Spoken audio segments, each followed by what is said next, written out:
Patriots preseason game 1 is in the books. I'm Alex Barth. He's Mike Petraglia. No Tom Brady in this one, but we got a heavy dose of Brian Hoyer, for better or for worse, and tonight for the most part it was for worse.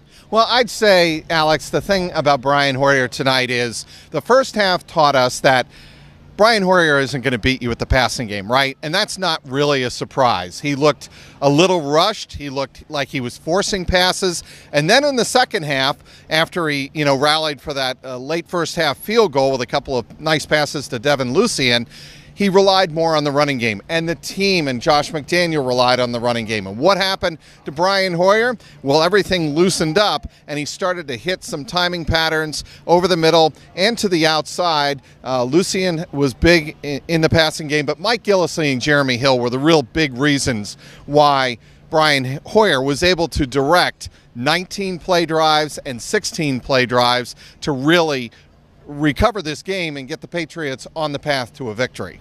We certainly have come a long way from the days of Jimmy Garoppolo and even Jacoby Brissett as the backups, right? Before the suspension 2 years ago, we got a chance to see Jimmy. He won some games against some good teams. We know Jacoby is now, you can call it a starter in the NFL, depending on whatever you consider Andrew Luck's career being, but I'd say it's equally as interesting, the case with Tom Brady's backups, but not for the reason we want it to be. Look, I mean, if Tom Brady goes down, this is not Matt Castle in waiting, right? And everybody remembers 2008 and the kind of quarterback Matt Castle was.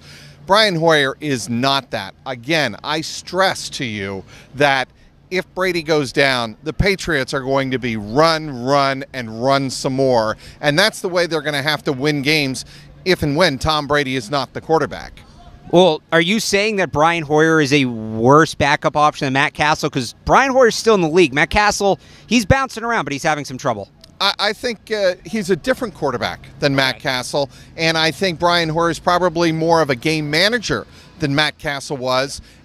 Certainly everybody recalls 2008 when Belichick really orchestrated arguably his best season as head coach, and they don't make the playoffs, but Matt Castle wins 11 games. I don't think Brian Hoyer would have to be as protected. I just think that you'd have to run the ball to really loosen things up for Brian Hoyer and make him more of a comfortable passer when he is indeed forced to pass. And it all comes back to the conversation, did the Patriots make a mistake not taking a quarterback higher in the draft? They took Danny Etling, who we saw a little bit tonight. He is very clearly a work in progress, and this is what's sitting behind a 41-year-old quarterback. Well, no question about that. And Danny Etling got in the game, and right off the bat, he fumbles a snap with Mike Gillislee, and Gillislee throws up his arms almost like he wasn't expecting the handoff.